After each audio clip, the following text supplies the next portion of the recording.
Hello, friends. Today, I'm going to tell you some briefs and some details of NTSC examination, which is the most prominent examination being held for class 10th students. What this examination is all about, who conducts this examination, what are the benefits of appearing in this examination, what are the tangible benefits, what are the intangible benefits, all the details I will be talking about in the coming next 10 to 15 minutes, and I'll give you some academic inputs also about these examinations. So let's start. This examination is being held by NCERT, right? This examination is being held by NCERT. This is a very old scholarship examination, basically. The students who will get through this examination will get scholarship, and this is the only scholarship examination of India in which you will be getting a scholarship throughout your life till you will be studying. Like after class 10th, as you enter in class 11th, you will start receiving your scholarship, and as you pass school examination, you will go to college, still you will be getting your scholarship till you are having your academic career, academic life, you will be getting the NTSC scholarship, right. तो ये अकेला ऐसा examination है जिसमें आपको through out scholarship मिलती है। ठीक है।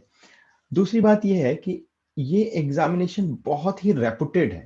मतलब अगर हमसे पूछे तो हम बोलते हैं क्लास 10th के हर स्टूडेंट को एग्जामिनेशन देना चाहिए, because it will test the actual learning of yours up till class 10th। Actually आपने कितना लर्न किया है, नॉट कि आपके परसेंटेज कितने हैं, आपने कितना लर्न किया है, इस चीज का पूरा टेस्ट इस एग्जामिनेशन में हो जाता है। अब बात करते हैं कि ये एग्जामिनेशन एक्चुअली होता क्या है और किस तरीके से कंडक्ट होता है। ये एग्जामिनेशन यूजुअली नवंबर के फर्स्ट वीक के संडे को होता है, but because in this time of the pandemic अभी जो इसकी डेट है वो 13 दिसंबर है। एनटीएससी दो स्टेजेस में होता है। पहला स्टेज जो होता है वो स्टेट लेवल पे होता है। स्टेट लेवल अगर आप गो थ्रू करते हैं then you will be appearing in the national level examination, though the syllabus and pattern of the examination almost same in both the stages, right. अब ये स्टेजेस में जो एग्जाम हो रहे हैं, स्टेज वन में जो एग्जाम होंगे इसमें दो पेपर होंगे। पहला पेपर जो होगा वो आपका मैट का होगा, जिसको हम लोग मेंटल एबिलिटी टेस्ट बोलते हैं। दूसरा पेपर आपका सैट का होगा। मैट मतलब लॉजिकल रीजनिंग के क्वेश्चन आएंगे इसमें, ठीक है। 100 क्वेश्चन होते हैं, 90 to 100 क्वेश्चन होंगे, 2 आवर्स का आपको टाइम मिलेगा। सिमिलरली 90 to 100 क्वेश्चन आपके सैट में होंगे, यानी कि स्कोलास्टिक एप्टीट्यूड टेस्ट में। एंड स्कोलास्टिक एप्टीट्यूड टेस्ट का जो पार्ट होगा वो होगा मैथ, साइंस और एसएसटी। मैथ्स 10th का नहीं होगा खाली, मतलब all this subjects will be from class 6 to 10th, you can say like that, right? So these are the papers, these are the things which is going to be tested in a on a single day। एक ही दिन में morning sitting के 2 hours में आपका math का test होगा और afternoon 2 hours की सिटिंग में आपका सैट का टेस्ट होगा। Now as you appear in this examination, ठीक है, what extra skill is required? Because see, you're going to appear on the level 1, you will be competing with the entire state students।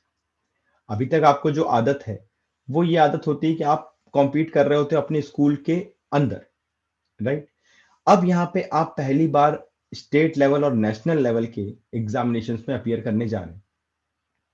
Class 10th बहुत ही early as होती है ऐसे examinations के लिए, so that is why we say this is a very respected examination. इसमें go through करना अपने आप में एक बहुत बड़ा अचीवमेंट होता है। नाउ अब अगर हम आगे चलें कि ये अगर ये नेशनल लेवल का एग्जामिनेशन है तो डेफिनेटली जो क्वेश्चंस होंगे वो थोड़े डिफरेंट होंगे। डेफिनेटली जो आपके पैटर्न होंगे क्वेश्चंस के वो थोड़े डिफरेंट होंगे, एनसीईआरटी से थोड़ा हटके होगा। जो हम रेगुलर स्कूल लेवल पे सॉल्व करते हैं उनसे थोड़ा हटके चीजें हमें करनी पड़ेंगी। तो what difference the questions are having, I will tell you that. So first let us go through the pattern. MCQ pattern पे टेस्ट होता है, ठीक है। मल्टीपल चॉइस क्वेश्चंस होंगे, no negative marking is there. If we talk about the segregation, maths will be having 30 questions. Science will be having 30 to 35 questions in the SAT part. Okay. SST will be having around 30 to 35 questions. So you will see there will be 100 questions in math. That means 100 marks. That means your 100 marks is there. and 100 questions in SAT, again 100 marks is there. So total examination will be of 200 marks. And out of this 200 marks, the cutoff usually goes, if we talk about Delhi, then in Delhi, the cutoff goes from one, I will say like this, for general category cutoff I'm talking about, say in general marks, I will say 175 to 185. ठीक है, ये score आपको achieve करना पड़ेगा। अगर हम UP की बात करते हैं, if you talk about UP state, then this will be around 170 to 180। ये हमारा यूपी का कट ऑफ जाता है।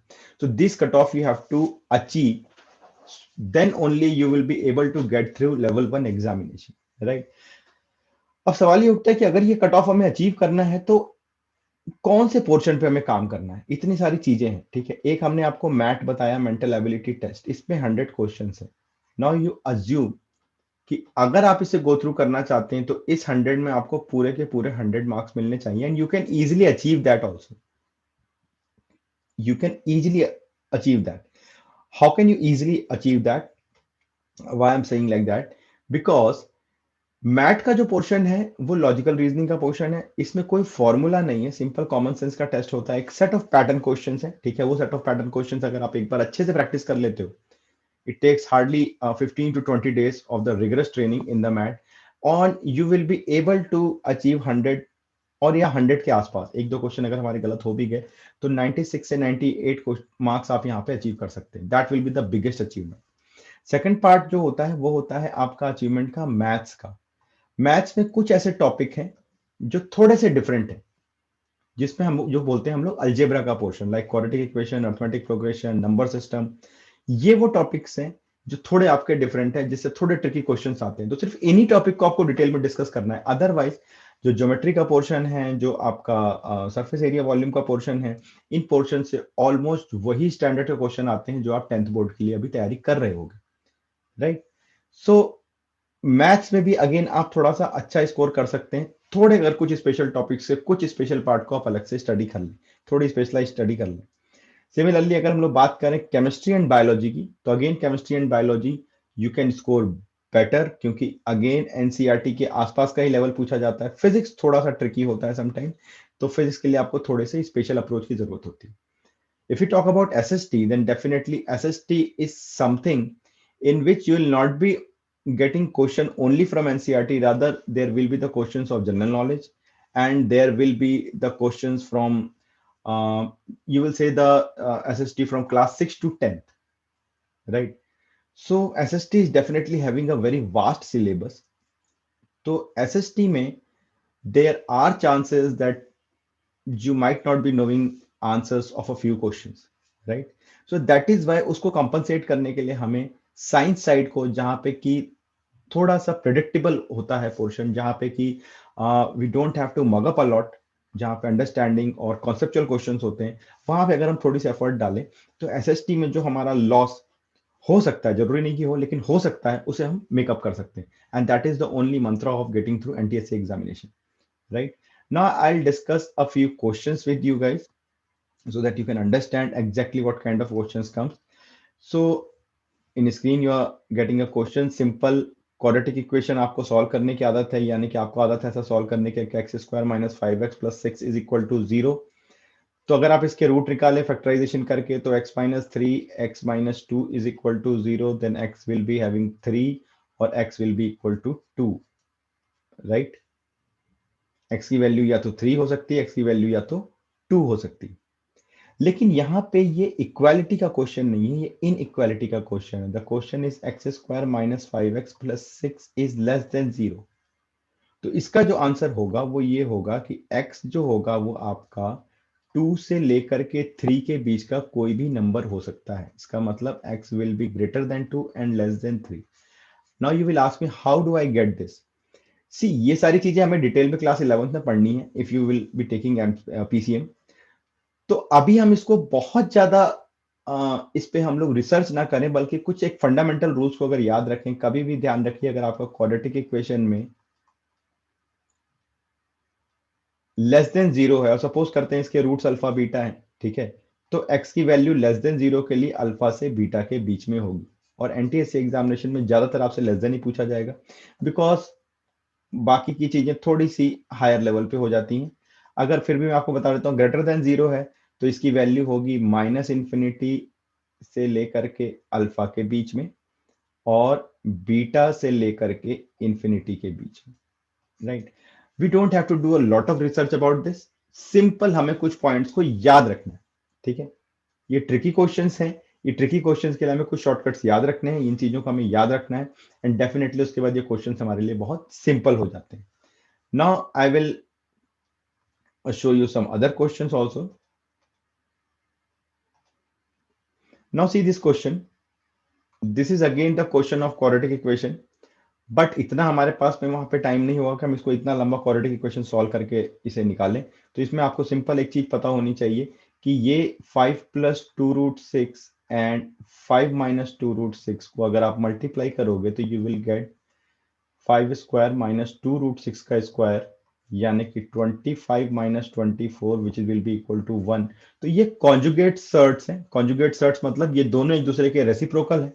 अगर ये दोनों एक दूसरे के रेसिप्रोकल हैं, इन दैट केस यहाँ पे देखिए इस x की वैल्यू जो होगी, अगर आप देखिए 5 + 5 आपका 10 के बराबर हो रहा है, मतलब ये पार्ट कैंसिल होना चाहिए। तो इस x की जो वैल्यू है आपकी, ये x की वैल्यू आपकी 1 के लिए ट्रू है, ठीक है। लेकिन अगर ये 1 के लिए ट्रू है तो यहाँ पे -1 के लिए भी ये ट्रू होगा। अगर ये 1 के लिए ट्रू है तो ये -1 के लिए भी ट्रू होगा, क्योंकि ये दोनों ही नंबर एक दूसरे के रेसिप्रोकल हैं, कॉन्जुगेट सर्ट्स हैं, राइट। तो ये अगेन एक सिंपल शॉर्टकट से हम लोगों ने इस क्वेश्चन को सॉल्व किया, जिससे ये बहुत इजीली 2 लाइन में हमारा सॉल्व हो गया। So this is the basic fundamental of this kind of the question. This kind of the questions has already been asked in the NTSC examination. ऐसे क्वेश्चंस ऑलरेडी पूछे जा चुके हैं। मैं आपको सिर्फ एक ग्लिम्स दे रहा हूं कि हमें किस लेवल पे जाके काम करना पड़ेगा। और अगेन देखिए, मैं उन्हीं टॉपिक से बात कर रहा हूं जिससे मैं बात कर रहा था, अलजेब्रा की, ठीक है। These are the questions from quadratic equation, number system, arithmetic progression. ये वो टॉपिक है जहां पे आपको बहुत सारे शॉर्टकट्स बताए जाएंगे। Now if we talk something about the physics, see average velocity निकालनी है। ए पॉइंट से बी पॉइंट पे जाने के लिए 60 किलोमीटर पर आवर की स्पीड लगती है, ठीक है। बी पॉइंट से ए पॉइंट पे आने के लिए 40 किलोमीटर पर आवर की स्पीड लगती है। हमें एवरेज वेलोसिटी पे इसकी काम करना है, राइट। तो एवरेज वेलोसिटी पे काम करना है तो हम क्या बोलेंगे इसे, ठीक है, कि कितने सेगमेंट इसने ट्रेवल किए। एक बार गया और एक बार वापस आया, एक बार गया और एक बार वापस आया। अगर एक बार गया एक बार वापस आया तो हम क्या बोलेंगे, 2 सेगमेंट ट्रेवल किया divided by sum of reciprocal of speed. अब इस सिंपल से इक्वेशन को अगर हम लोग सॉल्व कर लेते हैं, ठीक है, अगर आप इसे सॉल्व करोगे तो you will get the answer 48 kilometre per hour, right. तो अगर हम इस सिंपल से इक्वेशन को सॉल्व करते हैं, एवरेज स्पीड निकालने के लिए अगर हमारा सेम डिस्टेंस ट्रेवल्ड हो रहा है, ठीक है, तो हम क्या करते हैं, number of segment travelled divided by sum of reciprocal of speed. तो अगर आप इसे सॉल्व करोगे तो आपको आंसर क्या मिलेगा, 48 किलोमीटर पर आवर। हमें कोई डिटेल में एक्सलेट करके फॉर्मूला लगाने की जरूरत यहाँ पे नहीं। तो this kind of the question, but I will tell you in physics you need to improve on your concepts rather than believing in the shortcuts, ठीक है। क्योंकि आपको बहुत सारे ऐसे छोटे छोटे कॉन्सेप्ट पे क्वेश्चन आते हैं, ठीक है, जिसे आपको समझना बहुत जरूरी है उन कॉन्सेप्ट्स को। अगर उसे हम क्लियर करते हैं तो डेफिनेटली फिजिक्स का पोर्शन भी हमारे लिए ईजी हो जाता है, right. Now we will talk something from mental ability part. Mental ability part के लिए हम लोग क्या करेंगे कि मेंटल एबिलिटी पार्ट में होता क्या है, जैसे कि एक क्वेश्चन आपके सामने सिंपल, ठीक है। ये क्वेश्चन क्या है आपका, ये क्वेश्चन है आपका नॉर्मल नंबर सीरीज का क्वेश्चन, जिसमें आपको एक पैटर्न को देखते हुए अगला नंबर आइडेंटिफाई करना है। आप सिंपल बता सकते हो, ठीक है, 4, 6, 8, 10, 12। तो अगला जो होगा ये 14 का डिफरेंस होना चाहिए, ठीक है। एक पैटर्न बन के आ रहा है, the number should be 56, right. तो ये पैटर्न बन के आ रहा है। पैटर्न आइडेंटिफिकेशन के कम से कम 5 से 6 क्वेश्चंस आपको वहां पे मिलेंगे। Number pattern identification, letter pattern identification, right, alphabetical pattern identification and numeric pattern identification. तो इनके ऊपर क्वेश्चंस आपके बन के आते हैं। ठीक है। तो इसके लिए हमें करना क्या होता है, कुछ नहीं करना होता है। आपको मैं बता दूं कि हमारा जो लॉजिकल रीजनिंग स्किल है, this is the easiest part for the students. ठीक है। आप जितने यंग एज पे हैं, आपका ब्रेन उतना ज्यादा फ्लेक्सिबल है, लॉजिकल रीजनिंग आपके लिए बहुत इजीएस्ट पार्ट होता है। तो अभी हो सकता है कि पहले दूसरे क्वेश्चन में आपको सोचने में थोड़ी डिफिकल्टी हो रही हो, जैसे जैसे आप 15 16 20 25 क्वेश्चन प्रैक्टिस करते हैं, और वैसे वैसे आप खुद में देखेंगे कि आपकी स्पीड ऑटोमेटिकली खुद से बढ़ चुकी है, राइट। और एक बार आपका माइंड सेट हो गया एक पैटर्न ऑफ क्वेश्चंस के लिए, तो वो क्वेश्चन आपसे एग्जाम में जरूर सॉल्व होंगे। और जैसा कि मैंने बताया कि यहाँ पे लॉजिकल रीजनिंग के जो टॉपिक्स चूज होकर इसमें क्वेश्चंस आते हैं, उसमें क्वेश्चन का पैटर्न, क्वेश्चन रिपीट नहीं होता, लेकिन क्वेश्चन के पैटर्न वही रिपीट होकर आते हैं। मतलब यही नंबर सीरीज से आपका आएगा, अल्फाबेटिकल सीरीज से आपके क्वेश्चंस आएंगे, कोडिंग डिकोडिंग से क्वेश्चन आएंगे, वही क्वेश्चंस आपके रिपीट होकर के आते हैं। So that we have to practise. Now एक क्वेश्चन हम इसमें और देखते हैं, ठीक है। सिंगल क्वेश्चन को बनाने के हमारे पास मल्टीपल मेथड्स हो सकते हैं। कोडिंग डिकोडिंग, जैसे कि मैं आपको बोल रहा था कि अल्फाबेटिकल ऑर्डरिंग के क्वेश्चन भी आते हैं। तो ये अल्फाबेटिकल ऑर्डरिंग के क्वेश्चन, अगर bat corresponds to 41, bat alphabetically position कर देते हैं हम इनको, बी की पोजीशन 2 है, ए की 1 है, टी की 20 है, तो 20 into T is 40, 40 plus 1 is 41। Cat की हम लोग पोजीशनिंग करते हैं, तो 2 है, 1 सॉरी 3 है, 1 है, और ये 20 है, तो 20 इंटू 3 60 प्लस 1 इज 61। तो हमें अगर रैट की पोजीशनिंग करनी है, तो इसकी अल्फाबेटिकल पोजीशनिंग 18 है, 20 है, और ये 1 है, तो ये हो जाएगा 20 into 18 is 360 plus 1 is 361, then answer will be 361। तो these kind of the simple questions will be asked in the MAT examination. I will tell you everything in detail, right? So what we are been doing right now in our Gyan Sanchar, before that, before going into the detail that how we can make you practice these kind of the questions and so that you can get a good marks in NTSC examination, before that I will tell you one secret, like the similar kind of examinations. See, ultimately target क्या होता है कि class 12th के बाद में हमें competitive examinations में appear होना ही होता है। अगर आप पीसीएम लेंगे तो आप आईआईटी के लिए अपियर होंगे, अगर आप पीसीबी लेंगे तो मेडिकल के लिए अपियर होंगे, अगर आप कॉमर्स लेंगे तो आप सीपीटी फाउंडेशन के लिए अपियर होंगे, अगर आप ह्यूमैनिटीज लेंगे तो आप बहुत सारी यूनिवर्सिटीज के entrance examination like CLAT, like DU के एंट्रेंस एग्जामिनेशन के लिए आप अपियर होंगे। और जैसा कि अब ये सुनने में आ रहा है कि क्लास 12th के बाद किसी भी यूनिवर्सिटी में एडमिशन लेने के लिए हमको कॉम्पिटिटिव एग्जामिनेशन के थ्रू गुजरना ही पड़ेगा। कट ऑफ बेसिस पे जो हमारे एडमिशन होते थे, वो शायद अब सेंट्रल गवर्नमेंट 2021 से बंद कर दे। सो अगर आप यहाँ पे देखोगे तो ऐसे और भी सिमिलर एग्जामिनेशन लाइक एनएससीजेएस, जो कि हर साल फरवरी में होता है for the students of from class 9 to 12th। SAT examination है जो कॉलेज बोर्ड ऑफ यूएसए कराता है for getting your degree from abroad. KVPY Kishore Vaigyanik Protsahan योजना, ठीक है, being held for the students of class 11th and 12th science students by ISC Bangalore. तो ये सारे एग्जामिनेशन जो हैं, ठीक है, और एनटीएससी एग्जाम कहीं ना कहीं they fall in the same line, right. तो इसमें क्या है कि अगर आप एनटीएससी की प्रिपरेशन करना शुरू कर रहे हैं, ठीक है, और ऑलरेडी अगर कर रहे हैं, आप फाउंडेशन का काम कर रहे हैं, तो डेफिनेटली आप बहुत सारे एग्जामिनेशन के लिए अपने आप को पैरेलल रेडी कर रहे हैं, और आप उन सारे बच्चों से बहुत आगे हैं जिन्होंने अभी तक किसी भी तरीके के कॉम्पिटेटिव एग्जामिनेशन की प्रिपरेशन नहीं करी। तो सिलेक्शन एंड रिजेक्शन, मान के चलिए आपका कट ऑफ 180 मार्क्स आता है और आपके 179 है, तो definitely you are not getting selected in NTSE examination. लेकिन आपको ये समझ में आना चाहिए कि ये 179 मार्क्स अगर आपके आ रहे हैं, तो definitely you are still ahead of a lot of student. ये एक इनटेंजिबल बेनिफिट है एनटीएससी एग्जामिनेशन का। The tangible benefits are very much obvious कि अगर आप सेलेक्ट हो जाते हैं तो आपको स्कॉलरशिप मिलेगी, लेकिन मान लीजिए आप सेलेक्ट नहीं हुए, स्टिल दो you have prepared very well, और आपका जो रिजेक्शन है वो कुछ मार्क्स से रह गया, तो definitely you are far ahead of the students who have not at all prepared for the examination. And this, the benefit of this preparation you are going to get in your class 11th and 12th. And after in class 11th, 12th, 12th, you will get a lot of chance for these kind of the different examination to prove your mettle, right? So this is the benefit of this examinations. तो ये other examinations हैं। आपको मैंने already बता दिया कि why NTSC। Definitely आप हर subject को बहुत डिटेल में आपको गो थ्रू करके जाना होगा इस एग्जामिनेशन के लिए। एक बेसिक सारे ही कॉम्पिटिटिव एग्जामिनेशन, जैसे मैंने आपको बताया, 12th के बाद आप उसके फाउंडेशन के लिए रेडी हो जाते हैं, और अगर आप 12th बोर्ड देने जा रहे हैं तो 10th बोर्ड के लिए भी आप स्पेशलाइज्ड रूप से प्रिपेयर्ड हो जाएंगे। थोड़ा सा आप दूसरों के कंपैरिजन में बेटर होंगे if you are preparing for this examination. See, preparation is a major part, preparation is far more important than getting selected. Selection rejection में कुछ परसेंट शायद लक फैक्टर भी काम करता है, specially in competitive examination, but preparation is totally in your hand, right? Now, how we can help you there? See, we are just launching a live free session of 30 hours, okay, in which we will be training students for a math portion, some specialized topic of math, some specialized topic of science, and we will be providing the 3 full test of math and SAT so that you can check yourself before getting into the actual examination, right? And these live sessions with the experts of Gyan Sanchar, we will be starting from 9th of the November, right? And the details, you can WhatsApp on this number, you can call on this number, you to get the details of the examination. Okay, so we are giving an open opportunity to the students to learn from the experts, to learn from the expert in a very condensed manner.